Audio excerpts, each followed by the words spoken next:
So I think we've all been there, right? Oh, absolutely. You're just finally drifting off, you're in that perfect sweet spot of relaxation, and then Damn, a huge jolt. exactly, you feel like you're falling. Or maybe you kick your leg out so hard it wakes up your partner. That abrupt movement, that actually has a name. It's called a hypnic jerk. Or a sleep start, I've heard that one too. Yep, same thing. Functionally, it's a type of myoclonus, which is really just a medical term for a sudden, involuntary muscle twitch. So for this deep dive, we're going to break down why this happens.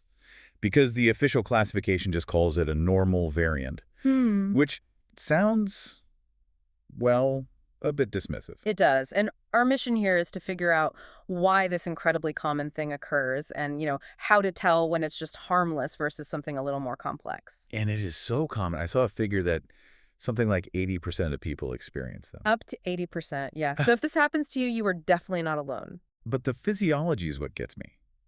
If your body is relaxing, why on earth is your brain sending a signal for a huge, violent movement? It's basically your brain's primal defense system fighting against the process of falling asleep. A misfire. A total misfire. So as you transition to those very first stages of NREM sleep stage N1 or N2, your muscles start to relax very quickly. Which is the goal. Exactly. But part of your brain, the reticular brainstem, it sometimes misinterprets that muscle relaxation as a physical collapse. Like you're actually falling. Precisely, like you're falling out of a tree. So it sends out this massive emergency wake-up signal to your body. That frantic grab-on response is the jolt. That makes the falling sensation make so much more sense. Ah. But it's not always just a physical movement, is it? No, absolutely not. The jerk itself is really brief, less than a second, but it can come with some pretty intense sensory experiences. Like what? Well, people report seeing blinding flashes of light or feeling a weird tingling sensation. And I've heard about sounds, too. Yes.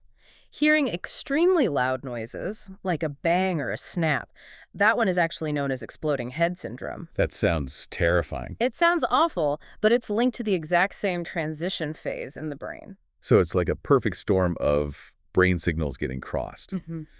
What are we doing in our lives that makes that storm more likely? You've hit on the key triggers. Stress and anxiety are huge contributors. Because your nervous system is already on high alert. Exactly. It makes that transition to sleep much less stable.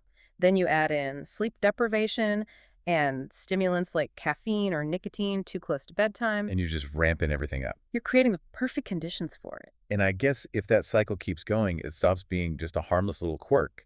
What happens when these jerks become intensified? That's the critical difference. If they start happening a lot or they're really severe, they can kick off a cycle of chronic sleep anxiety. So you start to fear the jolt itself. Right. You get into bed already stressed about it happening, which of course just makes it more likely to happen. It's a vicious cycle. And that can lead to more serious issues down the line. It can. That chronic sleep loss and anxiety has, in some reported cases, been a contributing factor to things like major depressive disorder. Which raises that really important question. How do we know if it's just this hypnic jerk spiral or if it's a different sleep-related movement disorder? The clinical goal is differentiation, and really, it all comes down to timing and pattern. Okay, so let's compare it to, say, periodic limb movement disorder, or PLMD. With PLMD, the movements are repetitive. They're rhythmic. And this is the key. They occur in a sequence throughout NREM sleep. Not just that single jolt at the beginning. Exactly. Hypnic jerks are single events that happen only at sleep onset. Okay. What else should we look out for? There's something called propriospinal myoclonus, or PSM, that also happens when you're drifting off. So how is that different? The location of the jerk. PSM is mainly in your core, your trunk, abdomen, neck. Hypnic jerks are usually in the arms and legs. I see. And finally, you have excessive fragmentary myoclonus EFM. These are just small little twitches, maybe in your fingers or face. They can be normal, but if they're very frequent, they can sometimes point to an underlying nerve issue, so that's worth an evaluation. So for most of us, if we're just jolting awake right as we drift off, the answer is probably just reassurance, better sleep habits. And maybe cutting back on that late afternoon espresso. Right. Exactly. Reassurance and reducing stimulants are the main things.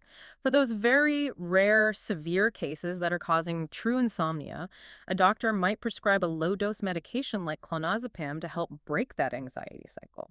But for almost everyone, it's benign. Totally benign. I think we have to leave you with that evolutionary theory we touched on because it's just such a fascinating thought. The whole sleeping in a tree idea. Yeah. The theory that These jerks might literally be a leftover safety check from our primate ancestors who were sleeping precariously up in trees. A little reflex to make sure you didn't relax too much and fall out of the branch. So think about that the next time you jolt awake.